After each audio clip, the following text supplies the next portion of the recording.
want to, we want to involve some writing in all of that too, because that's an area that's pretty weak within our schools across the nation. So if anybody Amy, has, do you have ideas for like K and 1? so again, for kindergarten and first grade, I would bump beyond the phonics, you know, the word study that I'm doing. I would definitely involve them in books if they're ready to read books, small group books, and developing maybe a book review for other kids, right? So book reviews are really fun for K and 1, creating posters, working in teams. Maybe, you know, again, writing letters about plastic straws in schools, solving some sort of an issue in schools and thinking through that. I would not say that there should be too many for kindergarten students that are so beyond the grade level standards that they should be pushed beyond and be working by themselves, right? First grade, maybe, you know, a few, and if there's reading, read aloud time that's going on in a second grade classroom, maybe that child can go ahead and join the second grade classroom, right? To participate in, you know, some more advanced language structures and things like that. But I'd be very careful with pushing kids too fast in K and 1 and ensuring that those kids are at mastery level, meaning that what they have learned, they've mastered it and they are using it across their day consistently. So be very careful. Again, this is not my area of expertise. It is totally my opinion based on things that I've seen, if that makes sense. So, but Amy does have a child who is gifted in elementary school. And so if I'm saying anything that you'd like to add to, that'd be great. No, I think that's perfect. And again, I'm not licensed in gifted education either. I've just kind of seen with my own daughter, and it has been really just extending their thinking and having them explore things of interest a little bit deeper, and then doing the project-based learning. And they've done some things where they have then created posters and done presentations for others. So anything like that, where they're actually applying some of that to just a deeper level, that really has seemed to work. And kind of like what you said, when my daughter was going into K through 1, she had a very high vocabulary, but there were still parts of the science of reading and a structured literacy that really did benefit her. So, you know, again, I would, like Amy kind of said, you know, not necessarily stray so far away from that, because there were still things. I remember helping her kindergarten, first grade with like short vowels and things like that. And it really wasn't until, you know, end of second, beginning of third, that we started to see some of like the deeper thinking. So, but I think anything with project-based learning, again, anything where they can connect it to the real world and apply, really seems to be what is helping students like that. Yeah. Any other thoughts or comments from anybody? Oops, didn't mean to advance. Okay, Debbie, that's you. All right, so let's go ahead and get into oral language, and please ask questions along the way. There are some handouts that are in, oh, we have a sign in. If you guys didn't see the sign in the chat, go ahead and do that. So let's go ahead and start with oral language. So when I think about oral language, when I think about language comprehension, right, these are tightly woven. We really need to think about receptive language and expressive language. Okay, so receptive language is the language in which we receive, that we understand. Expressive language is how we get that information out for others. So receptive is what goes into our ears, how we process that in our own brain, and then how we communicate that back out orally, you know, with the expressive language, right? So when we think about oral language, we're really thinking about language comprehension, because we're not focused here on the print. And when I say not focused on the print, I'm talking about decoding and sight recognition, right? Because the teacher is doing the heavy lift in having this oral conversation, whether it be oral conversation using specific vocabulary words in the classroom, whether it be using rich read alouds to develop things like language structures and verbal reasoning, whether it be providing some background knowledge before you get into a text. And we know that with oral language, phonological awareness is always involved, because the more words that we hear, Amy was talking about a very strong oral vocabulary, those words are stored in the phonological long-term memory, so that when kids start to see words in print and those patterns in print, they could say, oh, I heard that word before, and then they can map that sound pattern to that print pattern. So that is important to know, that phonological awareness is very much a part of oral language, be part of that receptive and expressive language, making sure that kids can say words correctly. When we think about for today, the pieces that I'm really going to focus on in terms of language comprehension are really thinking about vocabulary and thinking about how to get kids to really understand this idea of verbal reasoning, right? This idea of, comprehension. What kinds of images are they getting into their brain as they're listening to stories? Unfortunately, when we as educators are doing the heavy lift, we are assuming most of the time that kids are following along with us. So we have the book in front of us, we're reading, we're going through things, and all of a sudden we get to a word or a phrase or a sentence, and it triggers something for the child. Or there's a sound in the hallway and it triggers something for the child, and they've gone off, right? It's not that they're being lazy, but they've gone off. They've kind of wavered for a moment.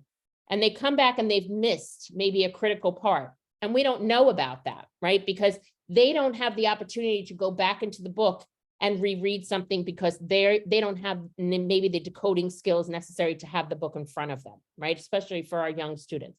So we have to be very much aware of that. And so our questioning that we include in our read aloud time, in our comprehension time, is really critical. The vocabulary, words, and phrases that we choose and how we teach vocabulary is critical. So that's really where I'm going to be focusing today. The next time we meet, I'll talk more about syntax and language structures in that regard. So I just want you to know that's where I'm kind of heading today. But if you have other questions, let me know. All right. So let me just forge forward on this. I forget the slide is animated all the time. And I'll make sure you get, Debbie adds these slides into the Padlet today. I don't know why I'm out of breath all of a sudden and just sitting, but I'm having a hard time. Okay. So we know that great thinkers can visualize, right? So who are some great thinkers on visualizing things, right? And so we look to Aristotle. Men cannot even think without mental images, right? Creating new products is like a mental vision in your head. And if I can't picture it, I can't understand it. And that is so true of comprehension, of understanding things. That is true as I'm speaking to you right now, right? Making a picture in your mind, creating that new mental model, creating that new schema of learning, and how can I apply this to my classroom? What will it look like in practice, right? We're always kind of thinking through this stuff. We know also, and this comes from Harvey and Goodvis, right? You're probably familiar with them. They write a lot of books about comprehension, and they have some good approaches for kids that can read, right? That they're not decoding experts. But visualizing brings joy to reading. When we visualize, we create pictures in our mind that belong to us and no one else. The thing that we want to do as teachers when we're doing a read aloud or we're talking to kids in the classroom is to make sure that we're supporting that development of that mental model, right? To make sure that it's an accurate mental model and they're not thinking, when I use the word maze, I'm talking about a corn maze versus the actual corn in itself, right? So we want to make sure that whatever vocabulary that we're using or whatever we're reading to kids, they're getting an accurate picture and an actual visualization. They're not thinking it's something else, something different. And that's why picture books are so critical to use in the classroom. We often hear that teachers don't know what to do when a student doesn't understand, right? They said, I don't get it. And why does this happen? Well, there's a lot of reasons why these things happen, right? Words go in one ear and out the other. They get distracted. They lose their place. They start thinking about something else. And what we really want kids to do is take the words that they're hearing, turn it into an image, an accurate image, right? An accurate image, that's the important thing, that stays in the brain so that they develop a schema in which to continue to build on, right? That's that background knowledge. You have to know something to learn something, okay? So that's that idea. So some symptoms of poor language comprehension come from things like, weak oral language expression. They just can't get out what they're trying to explain to you. They don't have the words to express it. right? Young children do this. My oldest daughter did this, right? She would scream when she couldn't tell you what she wanted to express, right? They act out. Weak comprehension of oral directions and information. Weak written language expression. So they have a hard time getting it down on the paper, but they know what they want to write here. We'll talk more about that next time. Weak critical, logical, abstract thinking, weak problem solving skills. They have difficulty following directions. They have difficulty with mental mapping, interpreting social situations, and weak understanding of language structures, including receptive and expressive language. And this is especially difficult for kids who have true ADHD or ADD symptoms, right? So the receptive language there, it's kind of like misfiring, because they're not receiving everything all the time, because they're thinking about this or thinking about this, or they're noticing everything, and they can't tune in to exactly what's happening for an extended period of time. That's really tricky. It's not their fault. It's just how they're wired in their brain. So these are things that we have to kind of deal with. So, you know, using visual pictures, having pictures in rich read alouds are really critical. Providing kids with videos to provide some background knowledge to kids before they go into a text is also really critical. And a lot of these approaches that I'm going to talk to you in the first part of this around comprehension comes from V&V. So I don't know if anybody's familiar with the Linda Mood Bell program, Visualize and Verbalize. So it is a special education program that was developed for struggling comprehenders, reading comprehenders. And so the approaches that are developed in this slide deck really come from there. So I just want to preface that with this. So this is kind of phase one. This is this visual to this oral conversation. And let me just say this. A lot of kids nowadays have a really hard time staying on task with an oral conversation, right? So I use this example. The other night, I fly, you're gonna think I'm crazy. I come to you from Maryland. My daughter plays flag football. She wants to play in college. She wants to be a coach in the NFL. She's a great quarterback. She plays for a team in Connecticut. So every weekend, almost every weekend, I fly her or drive her to Connecticut for practice. Kid you not. So we go up there, we have a team dinner, and all the girls on the team, it's a 17U team, so they're all high school kids, sitting at the table, and the two coaches say, put your phones away. And you would have thought they just died, right? They didn't know what to do with themselves. So you see a group of kids, he said, what are you doing? Texting one another? And they're laughing. It's the truth. They're not having a conversation. They're texting one another. They're sitting next to each other. So he had some app that prompts oral conversations, and he asked them a question and they went around the table and started to talk. Like, he had to prompt them to do that. So the more that we have devices in front of kids, even for our elementary kids, and this is just the truth, we have to really guide this conversation. And it's taking more effort on our part as educators to make that conversation happen. Okay, so just to preface this a bit. So the first thing is that we're going to have students orally describe a simple physical picture. That's the first thing. The goal is to make sure that students learn to use what we call structure words, and these structure words are already in the Padlet, to build an oral description of a simple picture. So it's very scaffolded. It's building from more simplistic structure words to more advanced structure words. Then what we have them do is orally describe the mental picture, right? So the student learns to use the structure words to describe a mental picture of something familiar. Okay, so this is like where we're starting. Then what we do is we build a mental picture from a sentence. So we go from an image and then we build it from the sentence. So the sentence level. You guys think of this as like phonological awareness to the word level, to the sentence level, to the paragraph level, right? It's the same kind of thing with comprehension. We build it from a picture with no words involved, then from a sentence, and then we do it at the paragraph level and the text level. So we're using the same kind of scaffolding questions to build this mental image or this mental model, okay? And then what happens is there's this conversation that goes between the teacher and the student to kind of revise the information to make sure that the mental image that's being developed is completely accurate. And this will make sense in a moment when I show you what this looks like. And we can come back to these if it's a bit confusing. What comes next after we build and map these mental images, based on a picture, based on a sentence, based on a paragraph, is then we can go into building and developing these higher order thinking skills, or what we call HOTS. So this is like getting the main idea, making an inference, drawing a conclusion, predicting, evaluating. These are all the things that we want to be able to do with our students in probably grades 2 and above, right? And we want them to be able to do it well. And then when they can decode, we want them to be able to do it independently. Okay, so let me go into the structure words to see if this can somehow make a little bit more sense in this picture here. So structure words are at the heart of teaching what we call literal comprehension, right? Getting the gist, all right? And in V&V, they call it the gestalt. The structure words are going to give kids an explicit way to build these mental images from language or this picture that we're going to start with. The sequence is that we use the structure words to develop an ability to describe an existing picture. We're going to use the structure words to describe a mental picture, a mental image, and use the structure words to build pictures from spoken or written language. All right, so these are the structure words, and these are already, there's a PDF in the Padlet of these. So these are the concrete structure words on the left, and these are the more abstract structure words on the right.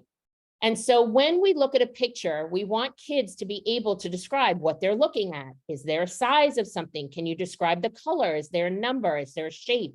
Where is it located? Then we can go into who's moving, what's the mood? Is there, what's happening in the background? Looking at perspective, when is it happening? You know, are there sounds around? And you can pull things out from an image of this, or you can pull it out of a sentence or a paragraph or an extended piece of text. But a lot of times kids can't even give you the concrete responses to the questions behind these structure words. And that's where they fall apart, because they can't make that mental image from the words that are being read aloud or from words that they're listening to, or they can't get there from words that they're reading on their own. So we're going to orally describe a physical picture using the structure words. So let's take a look at how this looks. Let me just stop here and ask if there are any questions before we move on. We're okay? Oh, good. Okay.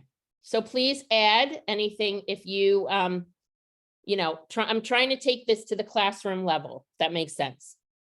So the student describes a simple picture to the teacher. The teacher pretends that they have not seen the picture. So basically there's an image in front of the student, the teacher pretends they've never seen it, and the student starts to describe the picture to the teacher. So the student's job is to create that mental image. And this can be done in a small group where kids lean on each other, they take turns, they learn how to add on to what the prior student says. That kind of thing, developing that conversation. In Linda Mubel, it's done one-on-one, but it doesn't have to be done in the classroom setting to modify this. All right, so the teacher is going to guide the student's description by asking choice and contrast questions. So we don't ask yes or no questions. So we might say something like, is it big or is it little? Is it tall or is it short? You know, is there color or no color? Like choice and contrast, to give them a place to lean into. Then the teacher is going to describe the picture that's been created in his or her mind based on what the student is saying. So you're basically summarizing or restating what you're hearing the student describe to you. Then the student is going to correct what the teacher says, either telling the teacher that they're accurate or that they're inaccurate, or that's not the case, right? Because sometimes we create inaccurate mental models, right? This happens with our kids. Then the student and the teacher check the student's description, again, using the structure words. So here is an image. Okay, so we're going to pretend, right? So the teacher might start like saying something like this. I haven't seen this picture. You describe it to me. Your description will help me create the picture in my mind. And when you finish, I'll describe the picture I have in my mind, and you'll tell me if I get it right. So the student begins the conversation by saying, there's a baby. Right? And if we're looking at this picture and the teacher knows what's in the picture, there's more details to that than just there's a baby, right? And this is what we get from our kids when they're reading. They hone in on one very small piece of the whole picture they're supposed to get with comprehension, right? They don't pay attention to the details, right? So this is important. So the teacher is going to use those guide questions, right? Those guide words that you have in the Padlet to kind of ask questions. So the teacher says, well, what is the baby doing? So now the kid says crawling. What is the baby wearing? Right? So this is a what question. What color is the diaper? Where is the baby? Right? And that creates a much different picture for the teacher than there's a baby. Now we have a totally different visual. So the teacher might say something like, I see a baby in red diapers crawling on the floor. In the picture, the baby's crawling toward me. Is that right? So now the student says, no, the baby's crawling toward a cat. Well, is the baby crawling from left to right or right to left? That implies movement, right? Then you might say, or this way. You know, the student will say this way if they don't know left or right. How close is the baby to the cat?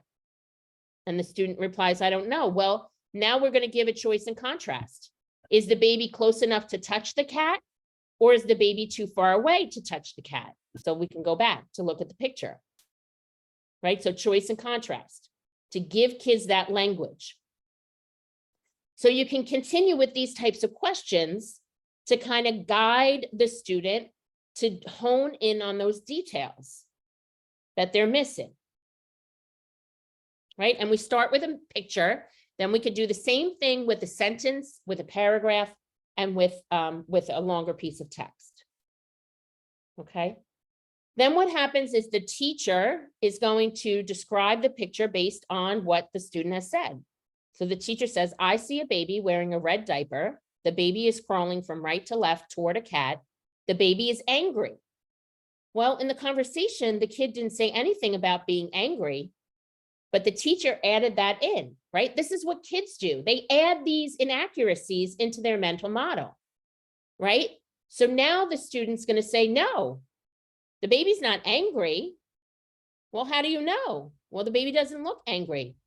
Now I'm going to give choice and contrast again. Does the baby look happy, curious, or like the cat might be his friend, right? So we give the kid some options. Again, developing that oral language. And this is something that can really happen early on. This is great for kindergarten and first grade, right? So that when they get to third, fourth, and fifth grade, and the kids are pulling out all of these details, the teacher can say, what are the most important details and what are those unimportant details, right? So that we can get to that main idea, so that we can summarize the text.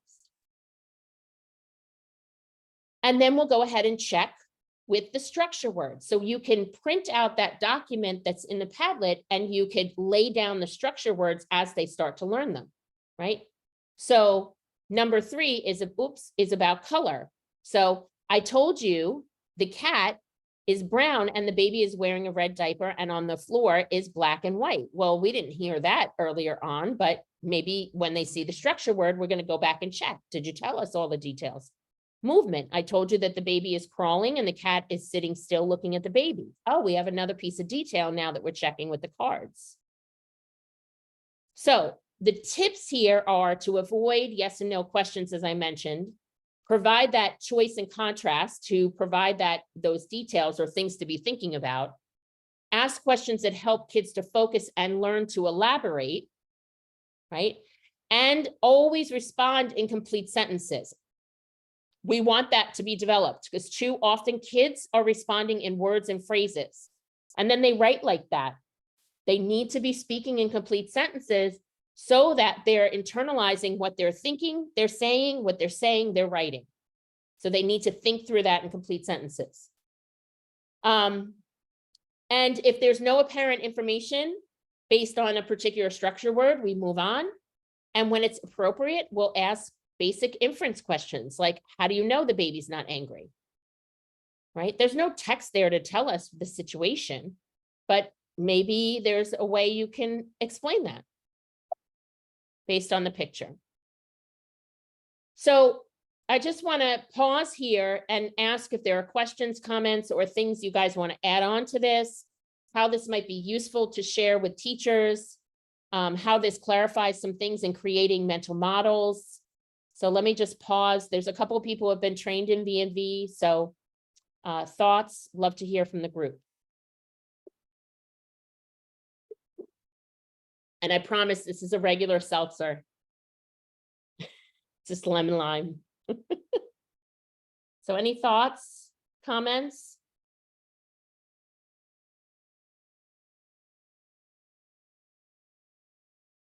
Was that good, bad, horrible? It was awesome, thank you. And I was just thinking from my perspective that this might be a good kind of end of the year way to get into classrooms. Like if teachers want to, like I could go demo this now as the year's wrapping up and their schedule's a little more flexible, and it might be a good way for me to get in and demo this for them, but also give them a little break during this crazy end of the year time. Yeah. And just to go slowly with those structure words, right? You could just start on the, I don't know why I keep having this pop up, you guys, I'm so sorry. I need a new computer. You know, these very basic, and I would maybe consider putting this one question over here once I get through these first 6, right? I don't always like to wait when till so much later, but you could move some of these around. You could help support them with that. So thank you. Someone else. Somebody mentioned in the chat about the EET tool, and we just have really started incorporating that actually in our tier 2 pieces with students that are struggling. And we have found it to just as another resource. We think it's been a tool that's been pretty effective. So how does this tie into that tool?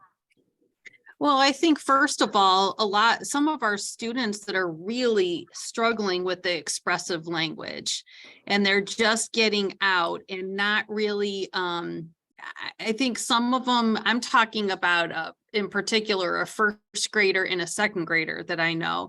And it seems to me that they haven't had the oral language at home, the communication at home.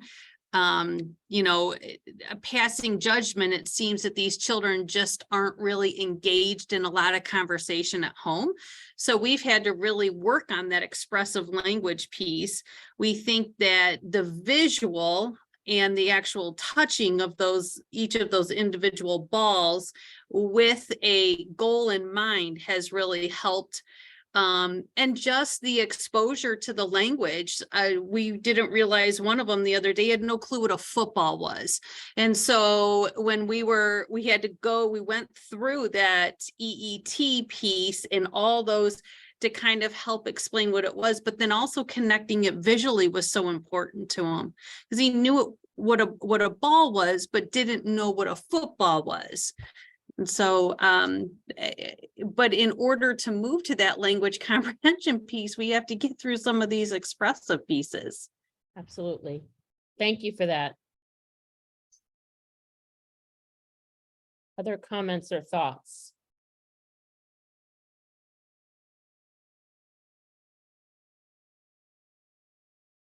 I guess what I like about this as well is that what I am noticing, even just in everyday life, when you're going to a restaurant to order and you're having these kids that are working in the restaurant, is their lack of ability to host a conversation. And these are older students.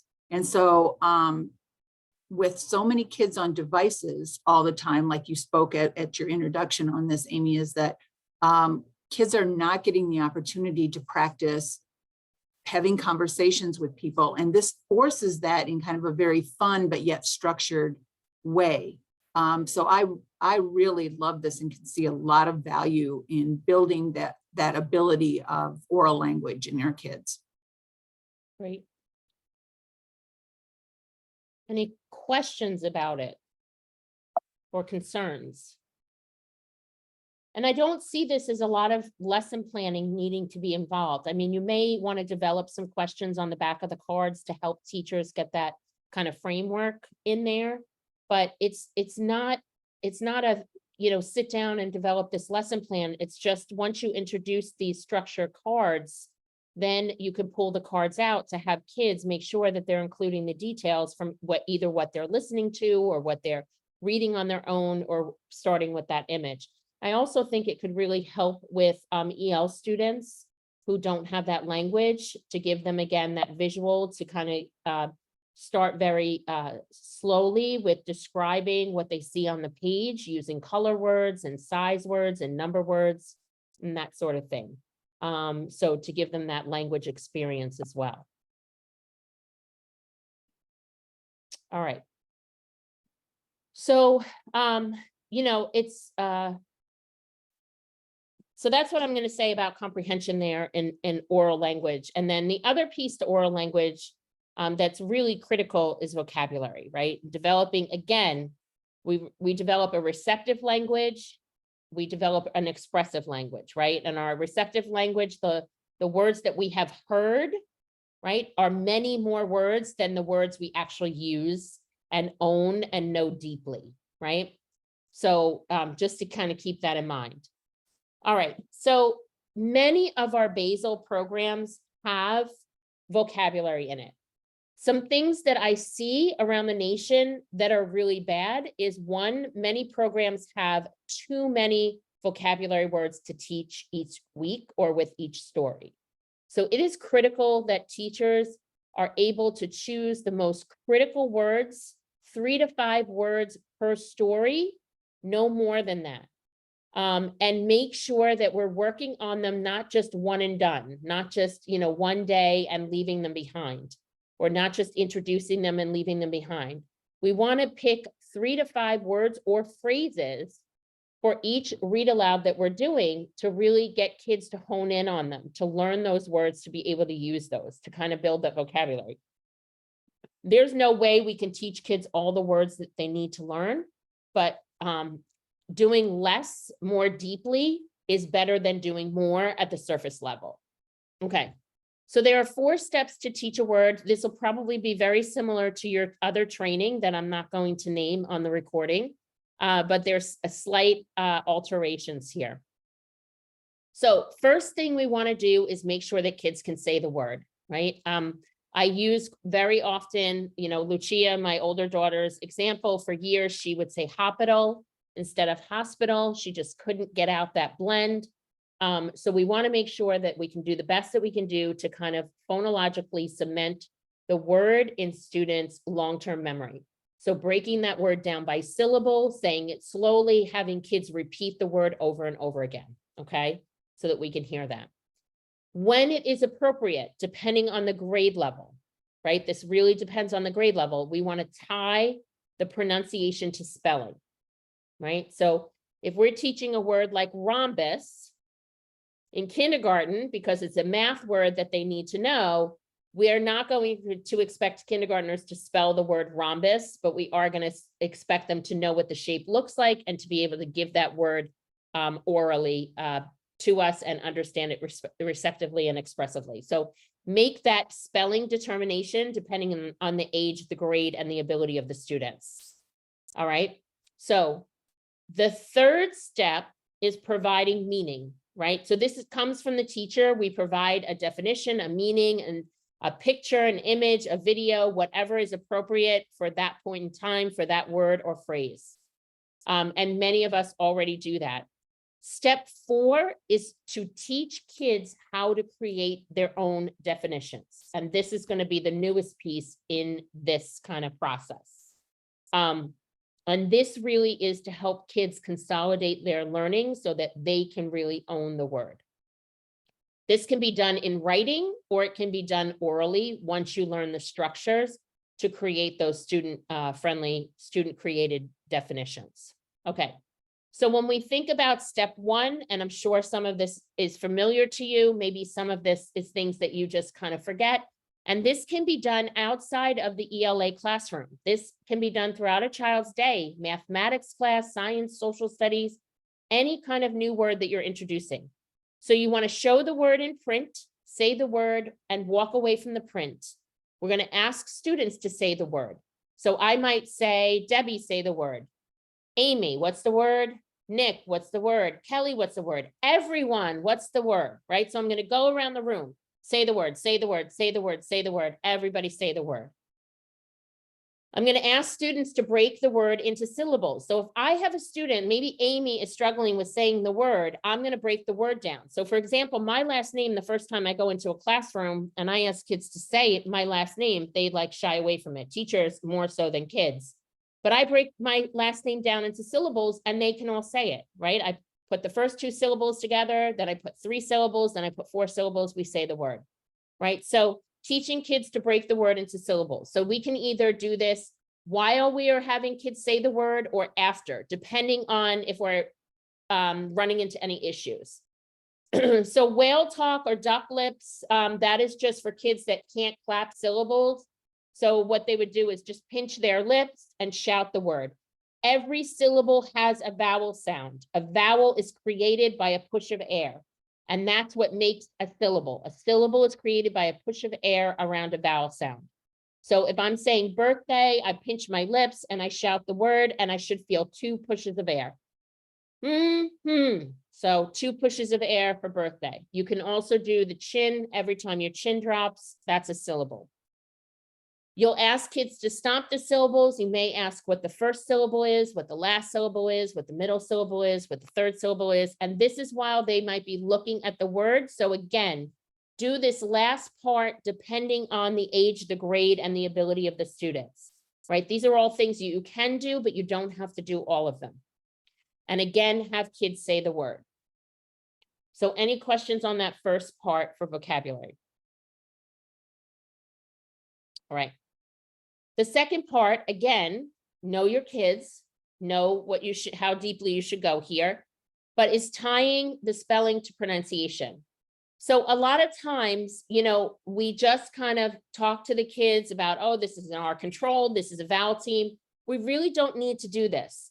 So can somebody here just give me a word that you might be teaching in 2nd grade, a vocabulary word? Because I'm going to show you what this looks like. I just need a word. 2nd or 3rd grade.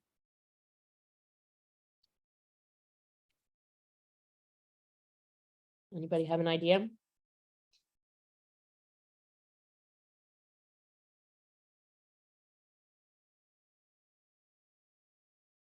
Everybody's out of luck.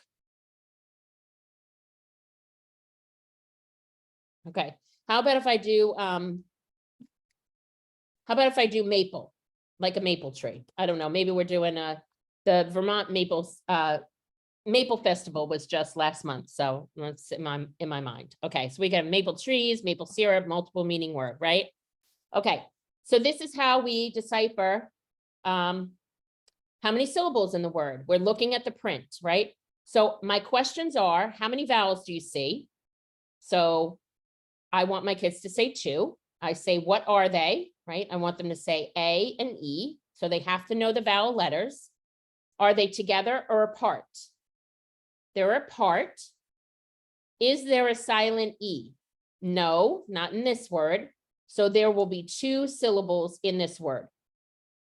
Okay, so I'm going to show them how I would break the word into the 2 syllables. I'm going to write it on the board. And again, this would depend if the kids know the patterns, right? So, and then we're going to read the word in print. So I have may, pull, and my word is maple. All right, we'll do this with another word. Let's do, anybody think, oh, we have somebody in the chat. Oh, hustle. Okay, hustle. All right, so again, I say, so we would have gone through hustle, 2 syllables. Okay, let's look at it in print. So how many vowels do we see? 2, what are they? U and E, are they together apart? They're apart. Is there a silent E? No, so there's 2 syllables. And so some of you may not like how I do this because we can have that STLE together in that consonant LE syllable, but I'm going to break it up like this. Oops, sorry. And we're going to read hus. Oh, and I'm going to have to explain, kids, here that we don't say hustle, right? Because this STLE, we say hustle, and this T is silent, right? So I could explain that. Now, why do we do this? I want to show you where this is really, really useful. Okay. So prior to this step in looking at this word in print, right? How do we say this word? Somebody say this word for me. Unmute and say this word. It's not trick. It's not a trick, I promise. Anybody? Temperature. Temperature. So can you stomp the syllables when you say the word orally temperature? How many syllables do you have when you say it orally?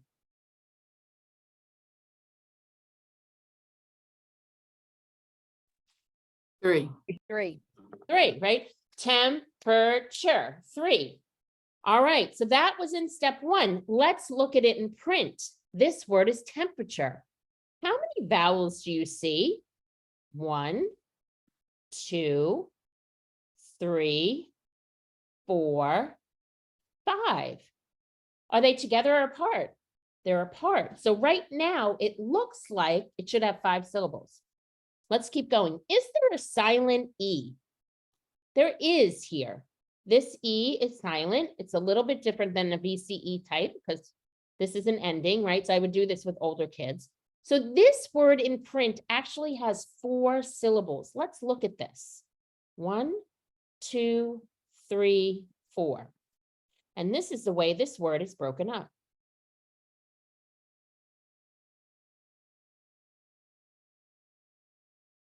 So can we read the first syllable? It's temp. Second syllable, and T-U-R-E, everybody says chur. Say that, chur, right? So I could teach my kids that. So do we say temperature? We surely do not. We say temperature. This is an example of sometimes in words, we have syllables in print that we don't say. They kind of pop out of the word and we don't say them orally. Another word that's like this is Wednesday. We don't say Wednesday. We say Wednesday. So it pops out. But this is why we bring them back to the print. And again, decide on your students and how much you want to go into this. You don't have to do all of this. So let me just pause there and ask her their questions.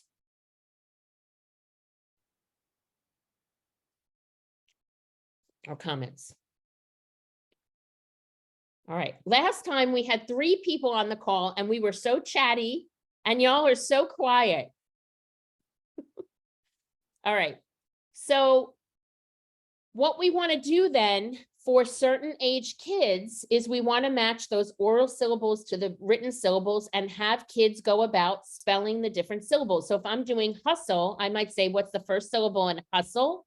Hus, and how do we spell it? H-U-S. How do we spell tull? Remember, we're going to leave that tull out. It's going to be hustle, so we don't hear that sound. How do we spell it? How do we spell the whole word? And this is an option to help kids really cement the spelling. Once they can spell the syllables in a forward direction and the word in a forward direction orally, we can ask them to spell the syllables and the word backward, but we always end going forward. And this is only in oral language, not in print, right? We never have kids write words backward. We're just going to have them do it orally, but always end spelling forward. And then we can ask kids to spell the word on a piece of paper or on a whiteboard at their seats. So this is just to cement that pronunciation to the spelling. The meaning usually comes in the lesson in our basal series. If it doesn't, we can use pictures. We can refer to the morphemes in the word. We can help kids to understand it by using some information from a dictionary or a video. We could use it in a sentence or two. So, you know, this step is pretty familiar to all of us. So we won't go into that too much. Now, here's the new part about creating a student-created definition. So we can do this in whole groups, in small groups, one-on-one, and we're going to use a graphic organizer. And this will come after we've taught and after they've learned. This is the way to synthesize their knowledge. So this may not be done on day 1 of the introduction of the word itself and the vocabulary. This may come a day or 2 after, once you get into the book. This is really good for middle of 2nd grade through high school to use the whole procedure. In grades K through the middle of 2nd grade, you can show the spelling and only teach spelling of the patterns that they have learned. Okay, we kind of talked about that earlier. All right, here's just some research for spelling connected to pronunciation. We know something called orthographic mapping. I'm sure you've heard of this term, but that spelling, the print cements the sounds, right? So we have speech sounds and then we have ways to spell that. And so that spelling cements that phonological component, that phoneme in the long-term memory. So it's a really good thing to refer kids to that spelling when we are able to.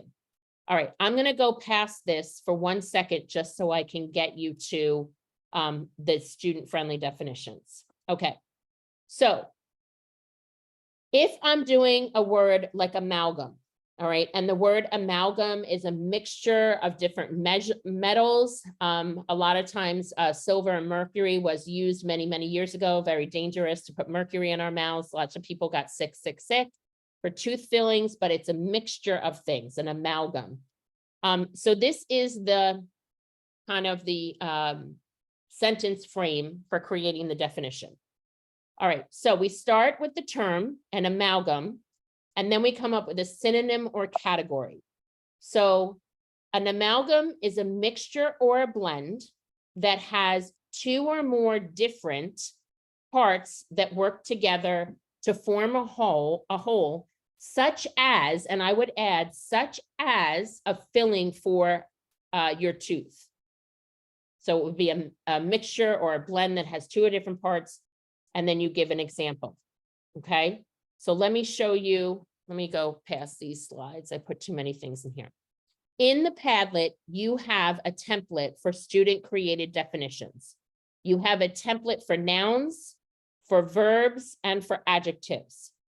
And whenever possible, I would add a component that says such as, to give an example, to bring it back to what the student knows. So the student is going to create these after they've kind of gone through that sequence of sound, spelling, and then definitions and pictures and some reading with the word in context.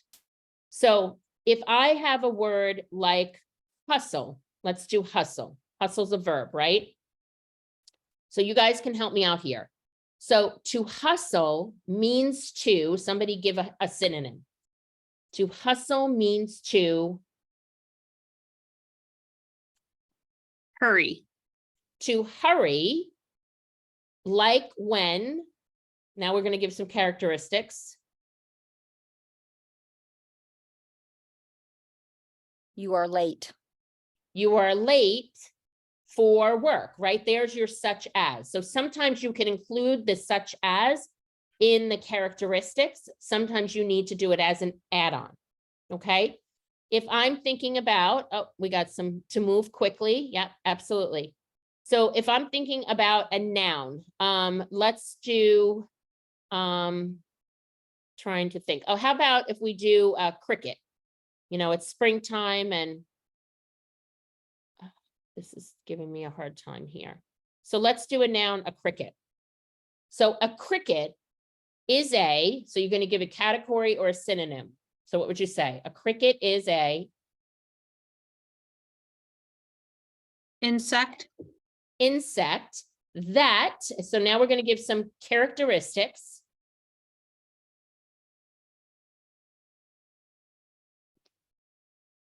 So what does it look like? What can you compare it to?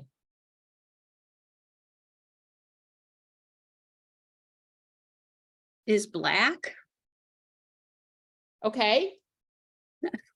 It's black. Has a hard skeleton. Has a hard skeleton.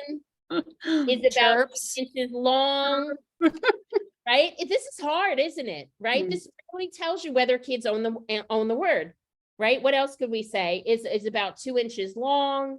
It hops in the grass. Like we could think of lots of characteristics. And then such as, what's a cricket similar to? What do you think? Grasshopper. A grasshopper. Sure. Such as a grasshopper. That was a tough one to do, right? Let's think of an adjective. Somebody have an adjective that we could do just to try this with?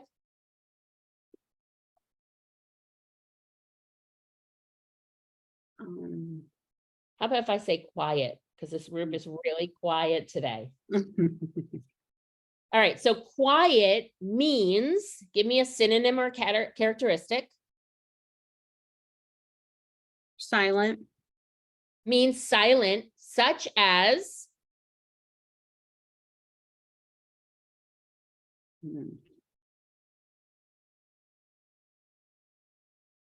how about a class of students taking a test? Right? What, yeah, Could that be an example? yeah.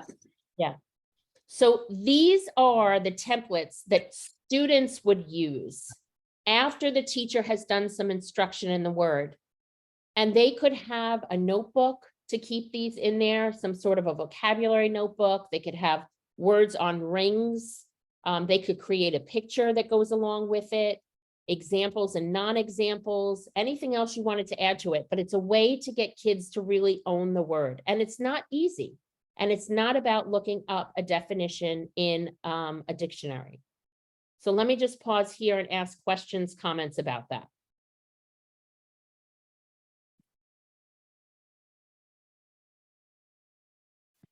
Y'all are so quiet today. What I like about this is there's a template. I know that when I was in the classroom, we did these student-friendly definitions, but we didn't have a template such as this to follow. And I'm thinking that this would have been really helpful. One, it would have also helped guide to a correct answer. Like sometimes I felt like they were really grasping at straws to try to find things to describe or define whatever it was we were working with, and how this provides enough guidance to kind of guide them to a correct path, an easy way to correct and give feedback as well as an instructor. Yeah. Any other thoughts? And this template is also in the Padlet already under the today's dates resources. People Okay. must be tired because this is not a quiet group of people. Yeah, I know that. That's why I'm shocked. I know. Either that or they're just tied up with things. I also think that it is a topic that maybe, for me, I've spent so much time at the beginning pieces of this with word recognition.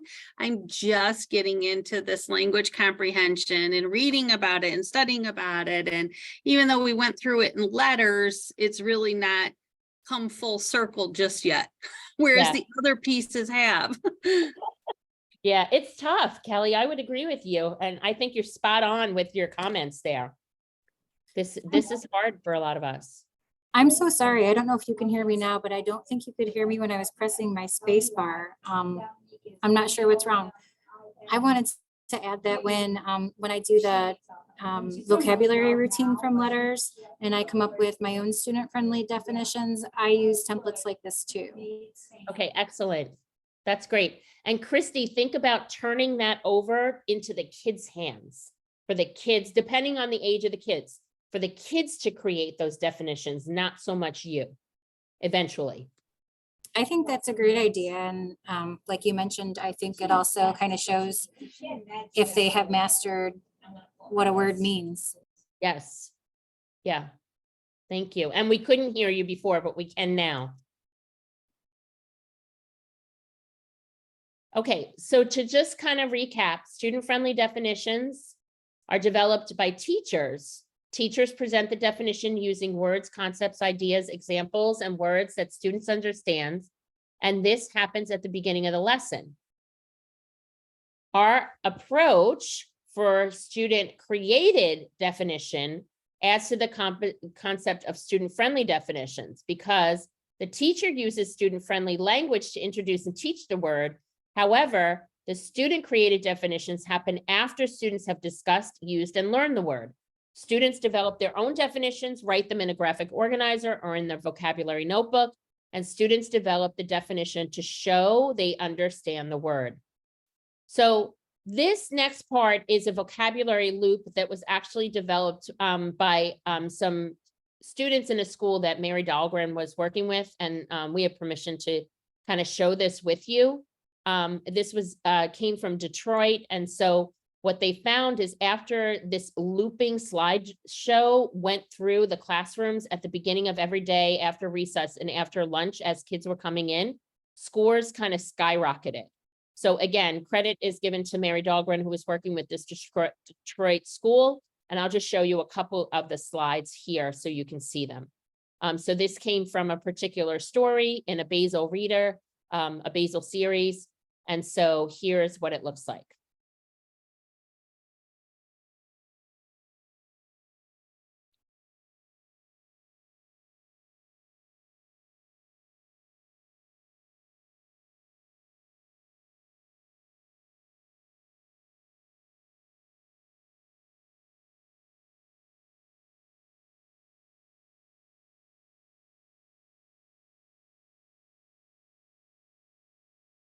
Okay, so I'm going to pause here for a minute. I'm going to stop sharing for a minute and just to see your thoughts, comments on anything that we just kind of talked about for that first hour, and to ask if you guys want to go to breakout rooms to just kind of discuss anything or where you guys are with things, or questions you might have. I love the slideshow and it just tied in. I just read an article or blog by Natalie Wexler where she talked about using pictures to introduce vocabulary to kids, because oftentimes we're taking our kids that have language delays and using language to try to reach them. So I love that. That was awesome. Thank you. Yeah, sure. Oh, that's great, Nick. Love that. And are they playing it like, you know, like Mary's school was doing before recess, or when they come back from recess after lunch, when they first come in the morning, so they see it a couple of times during the day? No, they would just make it part of their routine where, you know, they would start every single lesson with the words, and it was, you know, pretty clockwork, but it was fun to watch, and the kids loved it. Excellent. So maybe that's an add-on and it just loops. It's like an automatic loop as they're coming in so they could see it on the board. Yeah, as long as they can read, unless you wanted to voice over it. Yeah. Other questions, thoughts? Would you guys like some time to debrief in breakout rooms? Or do you want to stay here?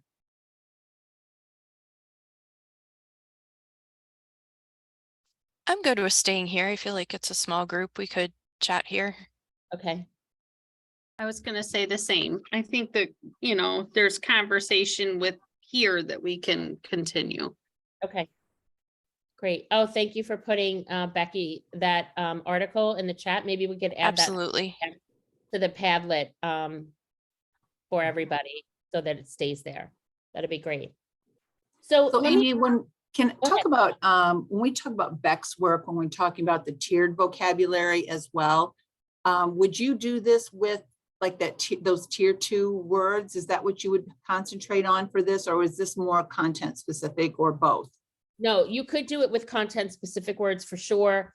You know, if you're introducing a new unit in science or social studies, but in ELA, I would definitely concentrate on it for those tier 2 words that they need to be really owning and knowing deeply. And remember, those tier 2 words are those words that are going to come up throughout the year in other content areas. They are directly tied to the main idea. They're essential to understanding the text. And it doesn't always have to be just a word. It could be a phrase, because remember, some words are grouped around other words in order for them to really make sense. So it doesn't only have to be just a single word. But yes, those tier 2 words, absolutely. Yeah.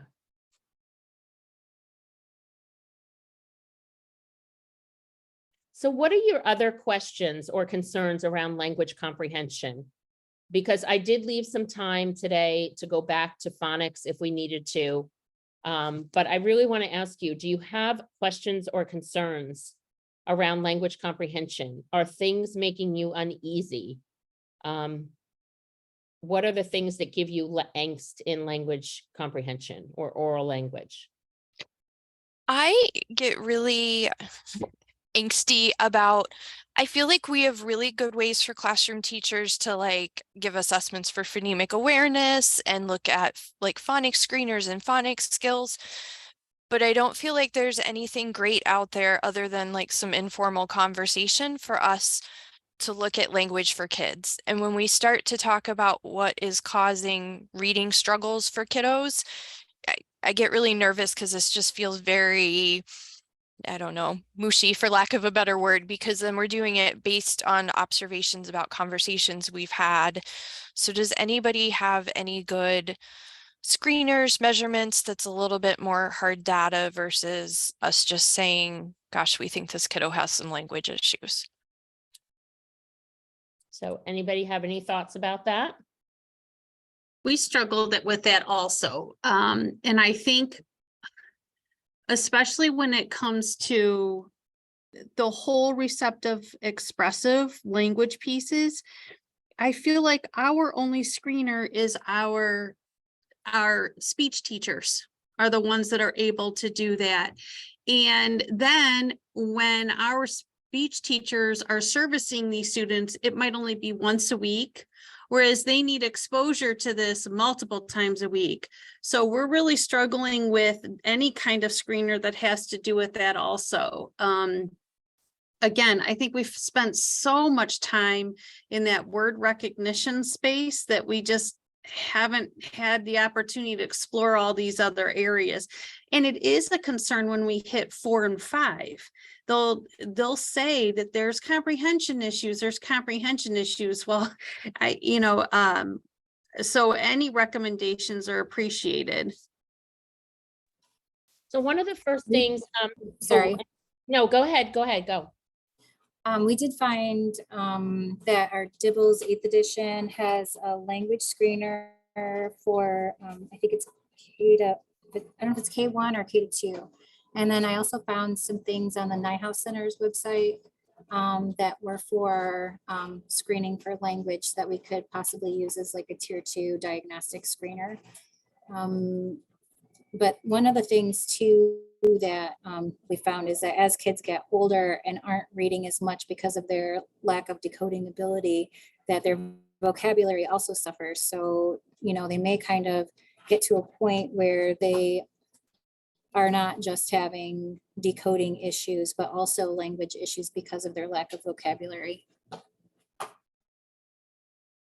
So Christy, maybe those pieces that were free on Nyhouse, if you would send those to Debbie for her to pop into the Padlet. I sent Debbie a document. I don't know if you saw it privately. It's from Florida. I found it many, many years ago. I don't know how good it's it. If Debbie likes it, she can pop it in the Padlet, but it's got assessments for all 5 components of reading, some vocabulary.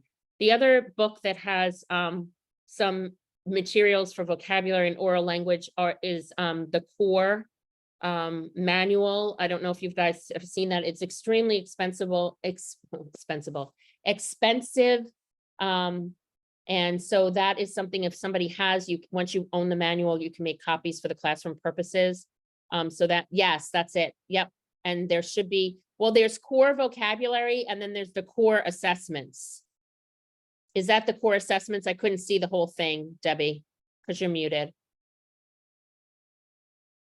You're muted.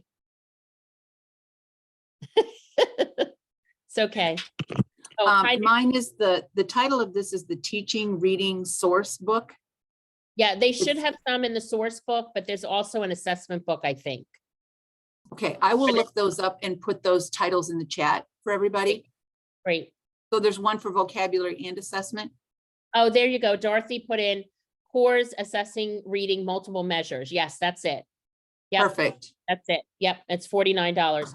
The one you have is like 170, something like that. Yes, so I was confusing those. Nick, I'm sorry, I interrupted you. Go ahead. No, I was just going to ask when Debbie, when you had that book up to the screen, when you have a blurred background, everything outside of your face is still blurred. But it's fine. It's in the chat, I think. She's gonna put it in the chat. Thanks, Nick. The other thing I wanted to tell you, and I'm gonna pause the recording for 1 second here. Yeah. Has anybody used, can you stop the recording for? Yes. So you guys are absolutely correct. When we think about expressive receptive language, our SLPs are really our experts. I would lean into them to say, is there an informal tool that you can give me that I can use with my kids? And that first piece is really that expressive receptive language, looking to see that kids are naming objects for what they are called, not using words like thingy, making sure that kids are able to respond with complete sentences and generate questions on their own.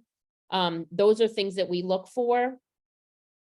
And that's that first piece in oral language that then leads into later listening comprehension and reading comprehension. The other thing that causes issues for kids is when we have complex sentence structure. And when we meet next time, we will talk about the different sentences and pronoun references that cause issues in kids. So when they're reading something or listening to something that has lots of pronouns in it, that can cause confusion for students. If we have lots of even simple sentences with lots of idea units in the sentence that drag on and on and on, that can cause issue for kids. This is typical in math word problems. That's why kids get lost, because there's a lot of erroneous information embedded in that math word problem, and they can't pull out the essential information. They can't find the subject and the predicate. So a lot of times when it comes to language comprehension, we don't spend enough time explicitly teaching kids to not only find the subject and the predicate, but then to generate sentences both orally and in written form. We do a lot of one and done. We do a lot of worksheets. We don't do a lot of sentence combining. So a lot of this causes issues in comprehension. And it is extremely layered. To try and tease out the issue in a kiddo that's struggling with reading comprehension, we have to pull out, is it background knowledge? Is it vocabulary? Is it semantics? Is it syntax? Is it verbal reasoning? Is it text structure? Is it genre? Is it the format? You know, there are so many layers to it. So it is extremely difficult, and you guys are spot on with that. And there are not as many informal tools like there are in decoding to kind of pinpoint the problem or the area, the greatest area of weakness. What I can tell you is that background knowledge and vocabulary are closely tied, that after 4th grade, vocabulary accounts to 40 to 60% of the reading comprehension variance. So vocabulary is critical. It can cause huge issues, even if kids can read the sentences, read the vocabulary. If they don't know the meaning behind those words, they will be lost. And the other thing that causes huge issue is sentence structure, is syntax. Huge, huge, huge problems. And the piece of this that's critical is we need to start that oral language early on, and we need to start kids writing early on at the sentence level. So other thoughts and comments about that?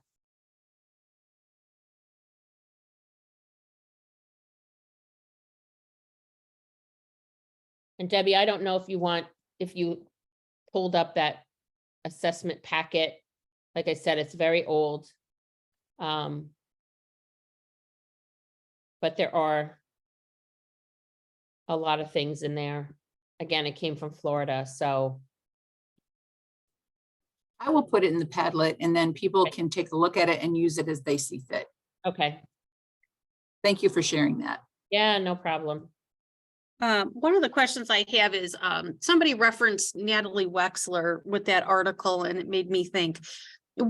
I just did a course with the Writing Revolution, and they talk a lot about in there about the importance of sentence structure at the very beginning. I have only been through the course. I've not been able to tie this into the curriculum yet.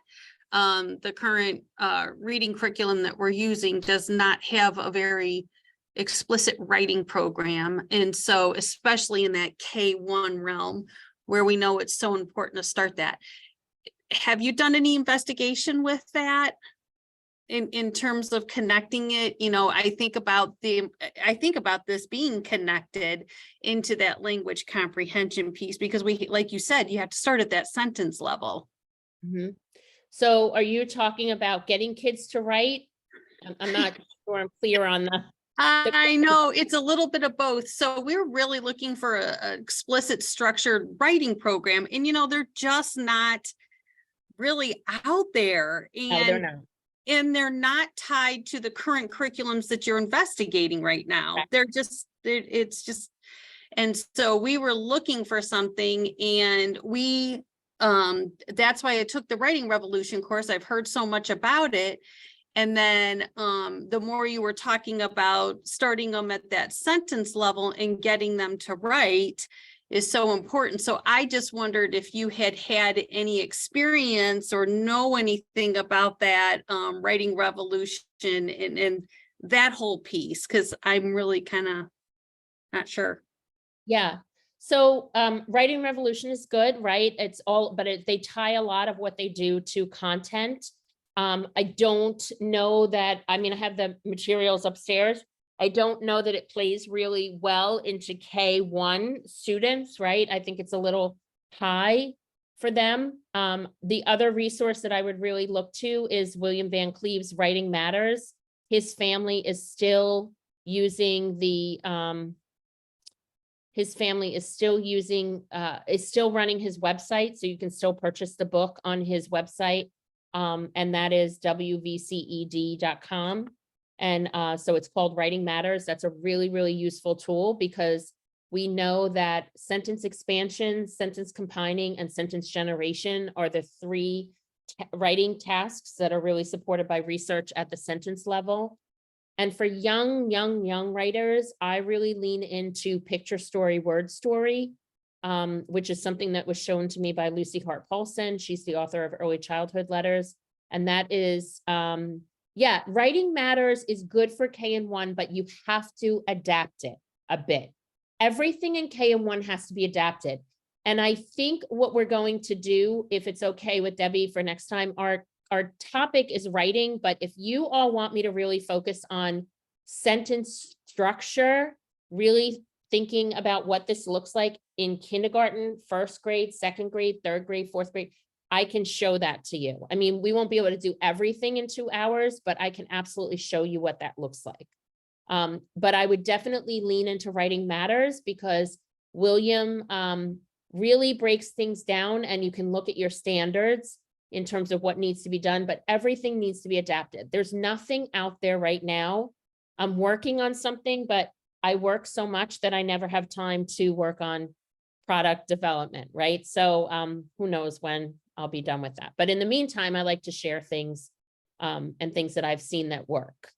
And I'm happy to show you some of that right now, but I want to know if there's other questions, and we can definitely tie that in for next time. Yeah, if you could give us some feedback on that, so that Amy would know how to prepare for next time. If you could give that, like even in the chat, if you want her to go over writing as a whole, or if you want her to break it down by structure. If you could put that in the chat sometime today before we finish, that will help Amy plan in the future. Yeah. And I can show you, if you want today, picture story, word story, so you can at least see how I would start writing and in early kindergarten, early first grade. And if you want to see that, I'll pull up a video. I'll show you a video, because it's easier for me to show you a video of me modeling it, because I'm not prepared for that today. But I have a video that you can watch, and I'm happy to show that to you. It's not great, so don't laugh. I'm just going to tell you, I did it during COVID a while ago, so. I can. Would you rather watch it on your own? I'll put it in the chat too. Let me find it. We haven't used it yet for writing, but our district just purchased Step Up to Writing. So I don't have actual information about how it goes, but that was a resource we looked at that went K-12 if you choose. Yeah, it's good.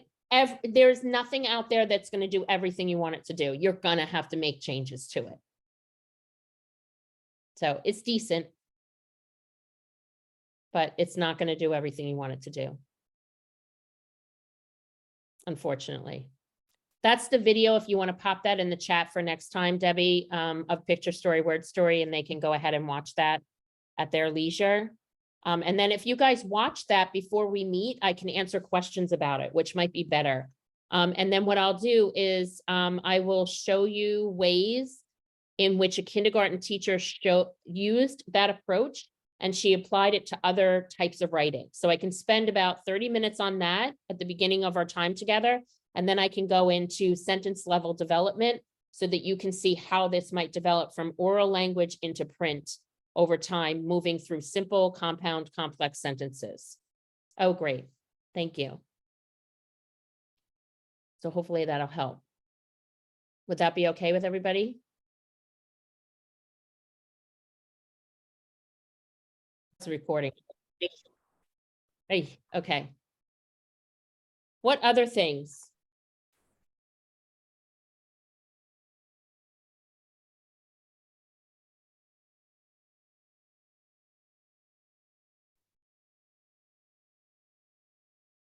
I can't think anything. I just appreciate that you're tackling this because maybe it's making me think about it. I feel like it's been on the back burner. Yeah. This stuff is really hard, and I just can't, you know, I really think that during COVID,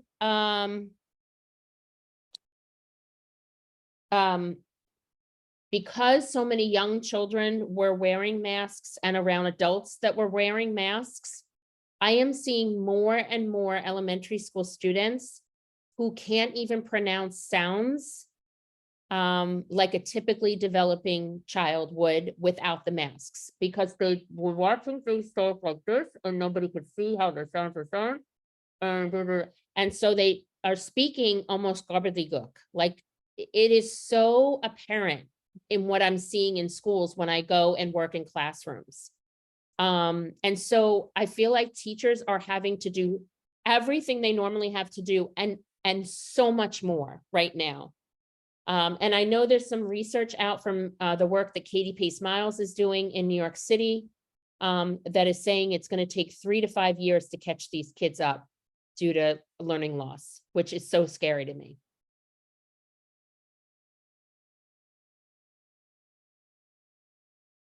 Okay, we have about 30 minutes left. Is there something that you want me to concentrate on? Debbie, do you want me to go back to anything that I talked about in phonics? Does anybody have any questions in phonics? I know that last conversation was really good. I want to make this time as valuable for you all. Okay, no problem, Dorothy. Have a great day. Okay, so why don't you can give us a little bit of feedback? Do you want us to continue working on language comprehension, or would you like to go back to what we talked about in phonics, which I know many of you were busy and couldn't attend last month? Michelle has a question about a 6th grade student as well. Not as students, just an opportunity that I would love to get your feedback on, but only if I'm not stepping on anybody else's toes about the phonics. I don't think so. Go ahead. Okay, so we have this opportunity for next year to have a reading lab, which will be an extra period in 6th grade. Because the amount of time that students get in reading in our 4th and 5th building, then when they go to 6th, it's dramatically reduced.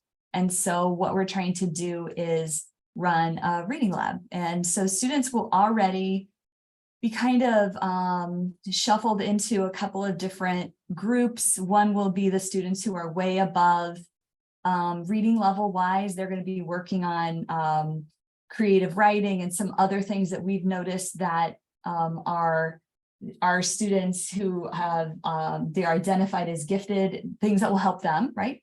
And then we have students who will be in a tier 2 intervention working with rewards and Spire. So we've got this middle group. And if you had that to design, Amy, what would you be like, oh, we got to do this? So it's really hard. You're not going to like my answer. It's really hard for me to answer your question without data. Right? Right. So I would need to know these students' strengths and actual needs. So what we're looking at is students, it would be further divided, but think we'll have a group that is pretty fluent and will benefit from some reteaching and reinforcement of what's happening in the ELA classroom. And then we will also have another subgroup of students who will not be as fluent. And so they will benefit, from working on some at more less advanced word study types of things. So I know that what I want to happen is that there will be an opportunity for word study, that there will be an opportunity for vocabulary, looking at syntax, I know those types of things. Maybe it's just too broad, huh? No, I don't think it's too broad. I mean, I would say that if you're looking for some fluency stuff, where I would go for that, I'm gonna put a link in the chat. Because this would probably be good for instruction. Hang on one second. So it's Reading Rockets. It's Linda Farrell doing some work with individual students. And the one that is on fluency is the student, when you scroll down, it's episode 7, it's Chloe. And so that's something that I would be working on, but I wouldn't work on it with decodables. If they're beyond decodables, I would work on it with grade level passages. And on Readster's website, let me see if I can show you what this looks like. And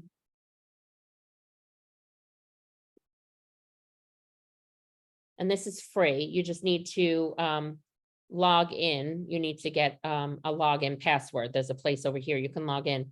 But when you go to the free materials, if you go down to oral reading practice, hold on, I got to go to the materials section. Okay, oral reading practice. There is a fluency packet here that talks about how to set rate goals, how to practice oral reading fluency with kids, tracking charts, how to kind of set that up for kids that helps move them along in terms of accuracy and rate.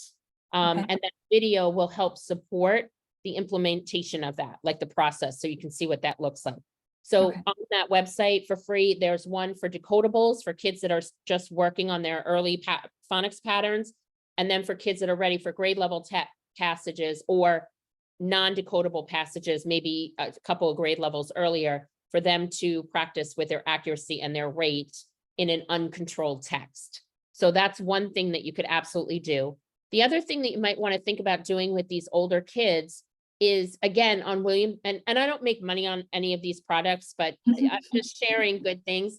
On William Van Cleve's website, he does have some books called, they're titled PS and PPS, and they're books around morphology. And they teach, I think PS is prefixes and suffixes, and PPS goes a little bit beyond that with some roots. And included in the lesson, in the books, is also a reading passage that takes the words and the prefixes and suffixes and the roots that the kids are learning, and it puts it into an informational passage that the kids can read. And that might be another thing that would be good to help these middle kids who are in 6th grade to develop vocabulary, to get a little bit of a knowledge around morphology, which is what they're going to need going into middle school and high school. Does that help at all? Absolutely. Is that absolutely you're asking? Okay, you asked a lot, so I want to make sure that I'm answering the questions that you totally had. Yes, so- these poor teachers, right? Every time I talk about it more, they're like, okay, we're understanding it even more. So thank you for helping. Yeah.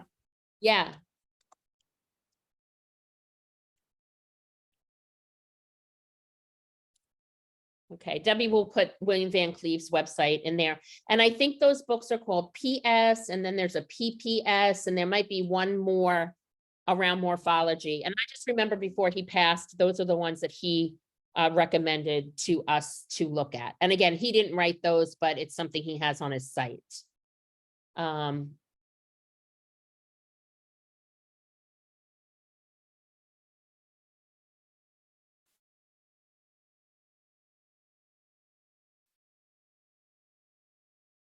So, Christy, let's talk about that, and maybe we can talk with Debbie about that. That's something that that I could help support if that's what you're looking for. I mean, I don't know unless you have somebody in mind.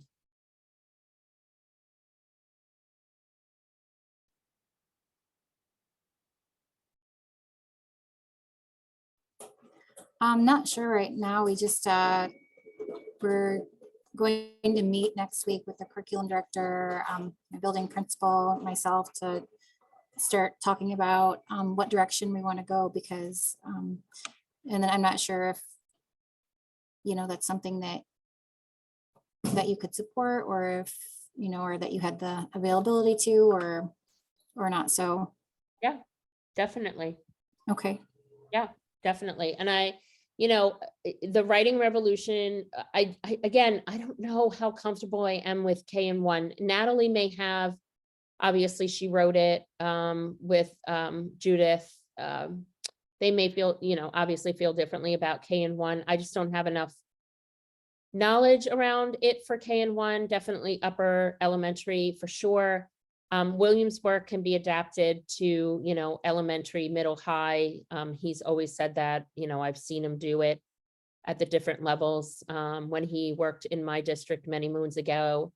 And then there are other things that I would recommend based on just my knowledge and learning from others that need to be brought in for KN1 and grades 2 to 4. So, and I do know that, yeah, that's what I'll say about that for now until I know more. But yeah, I'd be able to support with that. If you're interested, just let me know. And if you have questions, you can reach out to Debbie and she can give you my email, and I'm happy to talk you through anything. Thank you. Yeah, of course. Of course.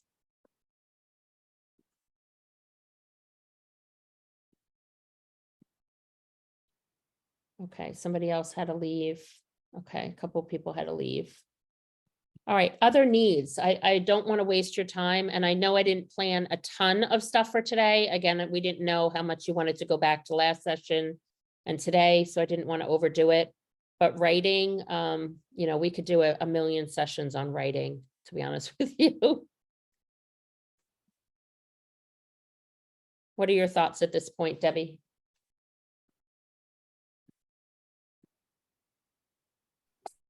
Sorry, I was adding things to our Padlet. Yeah, no. I say since it's kind of getting quiet and people are having to leave, if we want to go back and talk about phonics instruction for a few minutes, or are the rest of you just good and you're busy and we just need to call it quits for today and come back to writing? So I need the people who's left to give us a little bit of feedback on that, since there's only And our 9 of next us. meeting is May 18th. Is that correct? Yep. Okay, great. I have time to do phonics if other people are interested. I wasn't able to make last session. Okay, so it looks like, why don't we go back for just a few minutes and take a look at some of the things we talked about last month? Okay, great. Let me just move this out of the way and get access to this stuff. Hang on one second.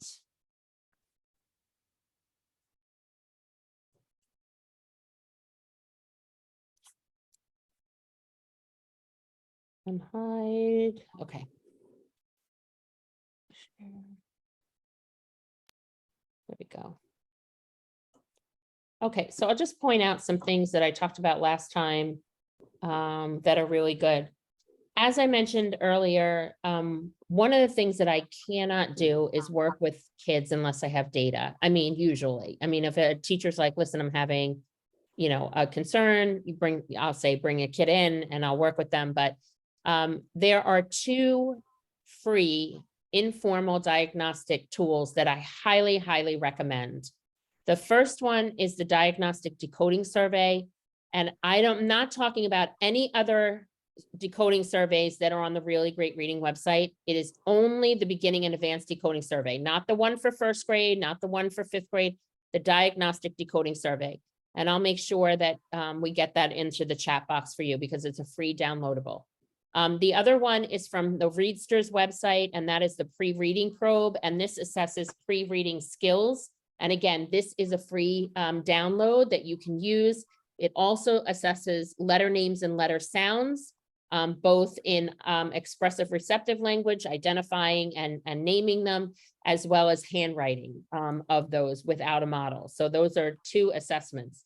This is the diagnostic decoding survey, and I really lean into that. And I know we don't have a lot of time, but it gives the words in isolation. You can see what types of errors the child has made, so you know where to pinpoint instruction as to whether to start with short vowels, start with blends, digraphs, beginning sounds, whatever the error might be. So I highly, highly recommend this. And, you know, the thing is that I shared this last time. I was working in a school, and we looked at, we gave the kids a diagnostic decoding survey, 3rd grade. And what happened is we created like an intervention program that we were going to use. We created slide decks based on where they were. And this was their pre-test assessment. The passing score on the beginning decoding survey is 48 out of 50. These are all 3rd graders, by the way. And so they're supposed to pass the decoding survey with a 48 out of 50 in 1st grade, by the end of 1st grade. So these kids are well below grade level in terms of decoding. But after 20 days of instruction, 20 days, you can see the gains. You can see the gains. And there are several students who passed the decoding survey. These kids all in purple, they passed it. They're ready for advanced vowels. They're ready for multisyllabic words. So that was huge in 20 days. So this school is going to continue doing this kind of work. But the proof is in the pudding, and making sure that we are teaching kids very systematically and explicitly, and then grouping kids based on their data in small group. So this was kind of the lesson approach. I'm just going to show you, and I'm going to rapidly go through some of these slides and just highlight some things. But we started the lesson every day with phonological phonemic awareness, and only until the skills were mastered.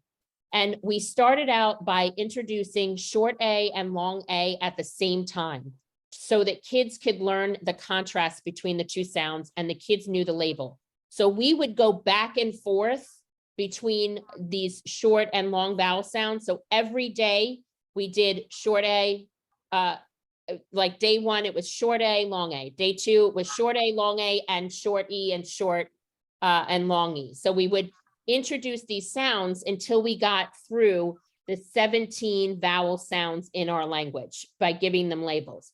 So the task that we would do just for about 3 to 5 minutes was, I would say a word, the word is mat, the kids would repeat, they would stretch the sounds in the word. I would say, what's the first sound? What's the last sound? What's the vowel sound? What do we call it? And we go from words like mat to mate, from kit to kite, so that they could tune in to that vowel sound. And when I said, what do we call it? If the sound was I, they would say long I. If the sound was I, they would say short I, so that they would have a label. So that when we started to teach the phonics lessons, we could say, today we're going to teach you how to spell short I. Today we're going to teach you 2 ways to spell long I, so that we had that anchor in sound. And I know I'm talking really, really fast, but we would go through this, you know, and say, have these pictures, these anchors there to say, listen for the vowel sound. And we would tell them where we were starting. So over maybe, I don't know, 15 days, it took us a while to introduce all the sounds. The last 2 categories of sounds that we introduced were R-controlled sounds and vowel and other vowel sounds. So when we got to words like hook, if I said, you know, repeat the word, the kids would go it, hook. First sound is, last sound, k. What's the vowel sound? What do we call it? We called that other.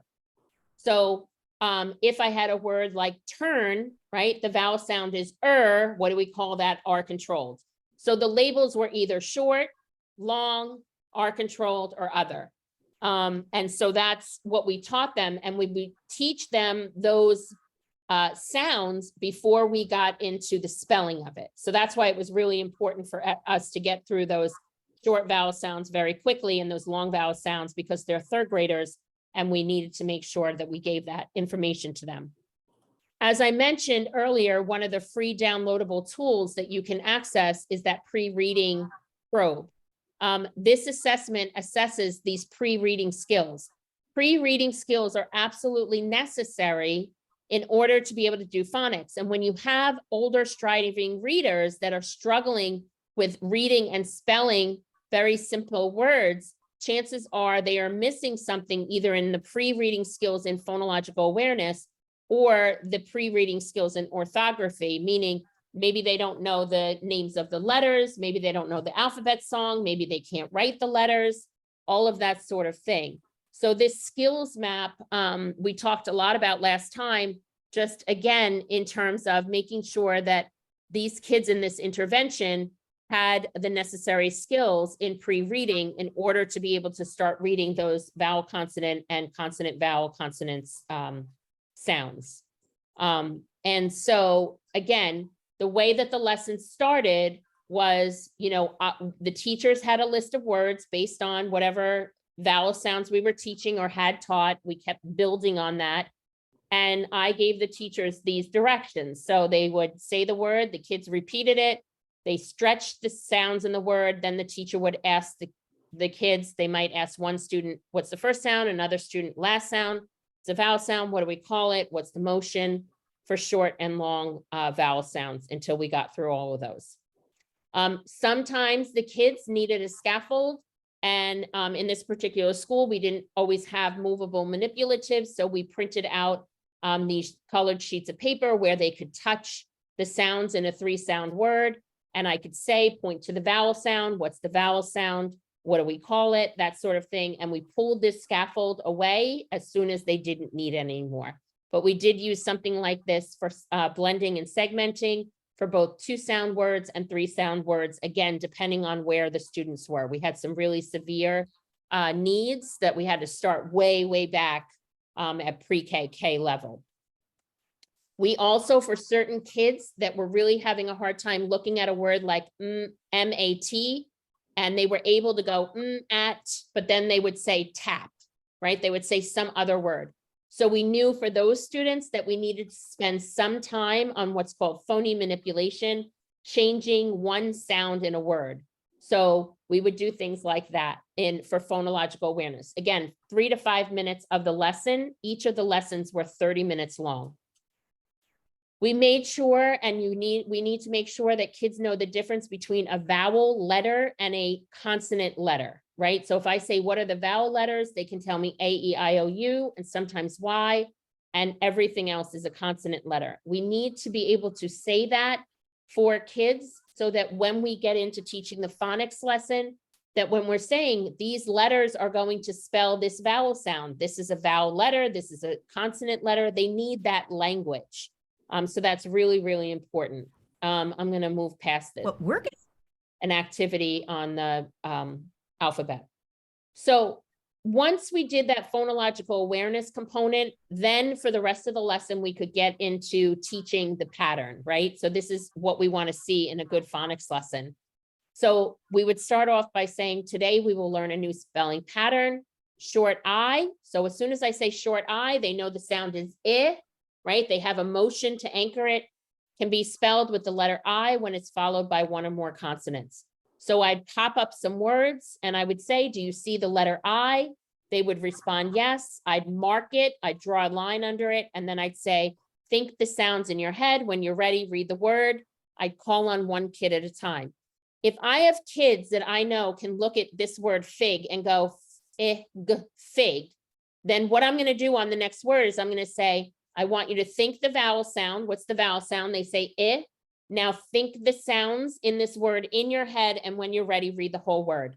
I want to pull back on all of those scaffolds as quickly as I can, right? Because we have too many older kids that are reading sound by sound. And what I do in the lessons is I give kids a lot of opportunity to practice reading, Too many programs go right to the dictation way too quickly. They need time to practice reading. So these are just slides that were built in to get them to see the pattern. And if you see, I always, and I animated this just because I didn't know what tools they had. But the whole point is that I'm marking up the letter that we're working on, that spelling pattern that we're working on, that they're thinking what is the sound, and then they're reading the whole word. Again, this is a scaffold. So you can see I have a lot of word lists, and I embed prior word lists into the new word list. No problem. Okay. Then we would teach them how to read multisyllabic words. I showed you this earlier. We say, how many vowels do you see? Are they together apart? What are, the two parts? And we read the word. So again, I know I'm going really, really quickly, but I want to get to a point where I kind of changed phoneme grapheme mapping. So once I have done the I do portion of my lesson, I want to get into a we do, right? And a lot of times, a lot of programs go right to the dictation, right to the spelling.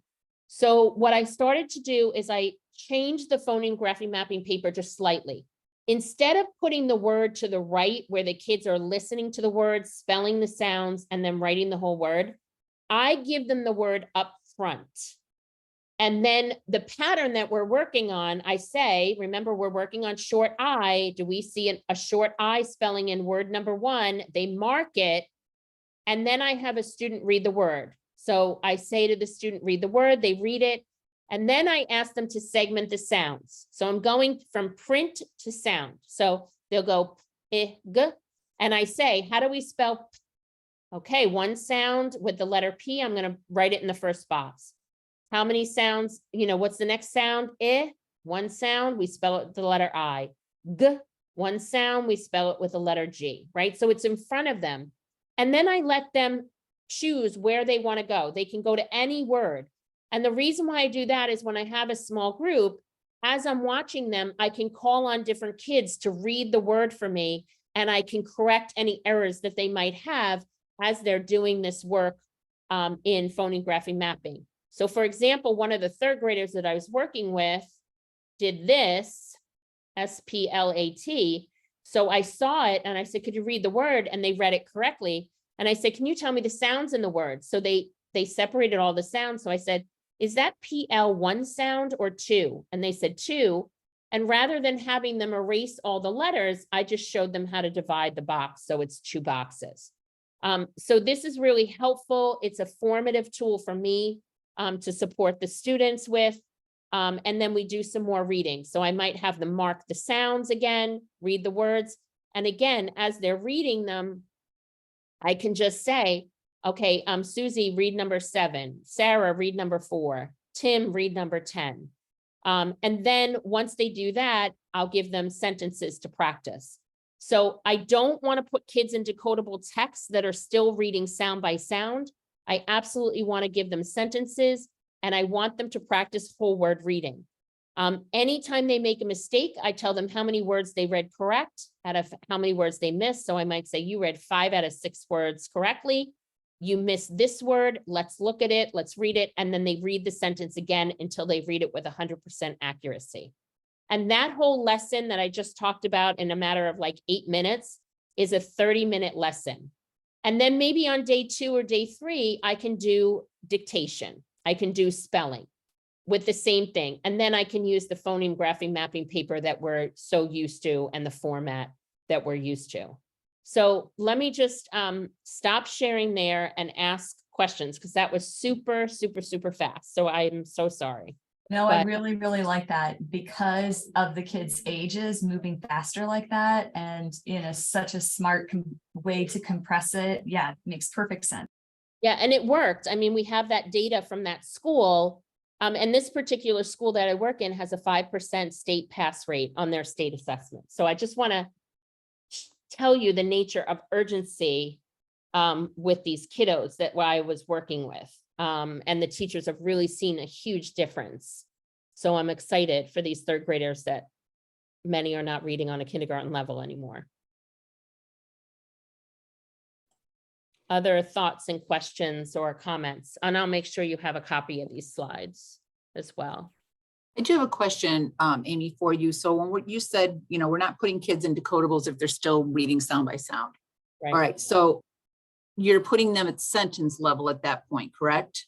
Either keeping them at the word level or phrase or sentence level. Yes, Even in K&1, you would follow that same advice. absolutely. Right?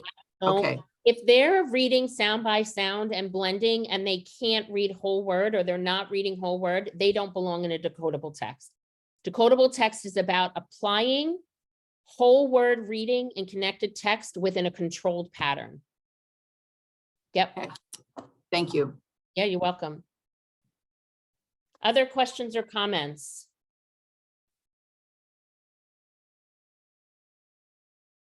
All right, so next time, hopefully Debbie, you made a note about this, but we will work on sentence level instruction, picture story, word story for KN1, and then really focus on those activities that are supported by sentence level instruction. Yep. Okay, Thank you so much. thank you, guys. Thank you, everybody. Know you're Thanks, busy. Amy. Thanks.